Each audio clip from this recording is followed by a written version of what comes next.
Hello friends, Radhe Radhe, जय सिया राम। आज हम पढ़ेंगे बालकांड।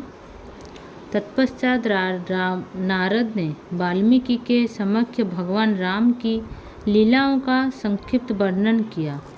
उन्होंने सूचित किया कि अब यही भगवान राम अपने आश्रितों पर नारायण न्यायपरायणता तथा आदर्श रूप से शासन करते हैं।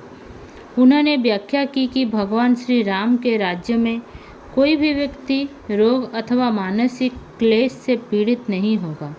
भगवान राम के राज्य में प्रत्येक व्यक्ति सुखी एवं संपन्न होगा। उन्हें भूख, अभाव एवं चोरी का कभी भय नहीं होगा। सभी नगरों एवं ग्रामों में प्रचुर मात्रा में अन्न, फल, सब्जी एवं दूध से निर्मित वस्तुएं उपलब्ध होगी। वस्तुतः प्रजा उसी धर्म, निष्ठा एवं प्रसन्नता का अनुभव करेगी जो कि सत्ययुग में पाई जाती थी। बाढ़, भूकंप, अकाल आदि प्राकृतिक प्रकोप नहीं होंगे। स्त्रियां सदा पवित्र रहेंगी एवं उन्हें वैधव्य से पीड़ित नहीं होना पड़ेगा। भगवान रामचंद्र अपने परम धाम आध्यात्मिक जगत में वैकुंठ को लौटने से पूर्व पृथ्वी पर 11,000 वर्षों तक शासन करेंगे।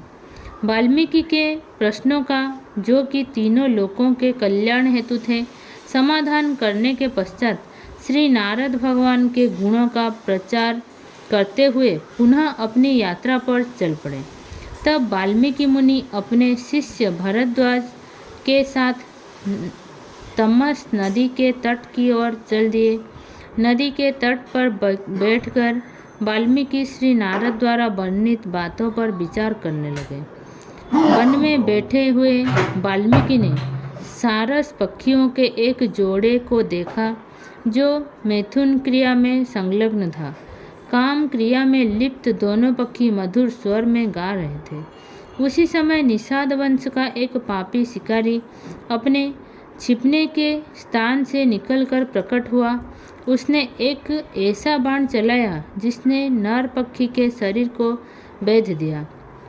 पक्षी पीड़ा से चीखते हुए धरती पर गिर पड़ा। अपने पति को रक्त रंजित पीड़ा से शरीर को ऐंठते हुए तथा धराशायी देखकर मादा पक्षी अकस्मात चरम इंद्रिय सुख से वेदना की गहरी खाई में गिर गई। इससे उत्पन्न निराशा तथा भय के कारण वह करुण रुदन करने लगे। जब वाल्मीकि ने यह दुखद दृश्य देखा तब उनके हृदय में दया का भाव उमड़ पड़ा। निषाद के इस हिंसक कृत्य को अत्यंत पापपूर्ण जानकर वाल्मीकि ने क्रोध में आकर शिकारी को शाप देते हुए कहा, अरे पक्षियों के हत्यारे, अपनी मादा की यौन तृष्टि में संलग्न निर्दोष जीव की निर्मम हत्या करने के दंड स्वरूप तुम्हें अनंत काल तक मानसिक शांति प्राप्त नहीं होगी। जैसे कि वाल्मीकि ने यह शाप दिया, उन्हें अपने अनियंत्रित क्रोध के वशीभूत हो जाने पर लज्जा का अनुभव हुआ।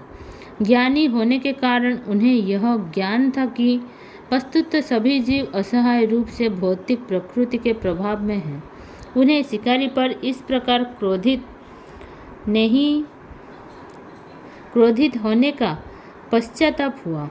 उसी समय वाल्मीकि यह सोचकर चकित हुए कि उनके मुख से उत्तेजित साप आश्चर्यजनक रूप से एक काव्य के था। वास्तव में उनका साप रामायण की एक अत्यंत भावुक अभिव्यक्ति का संकेत था, जिस पर वे श्री नारद से भेंट के पश्चात मनन कर रहे थे। जय सिया राम। चलिए, राधे राधे।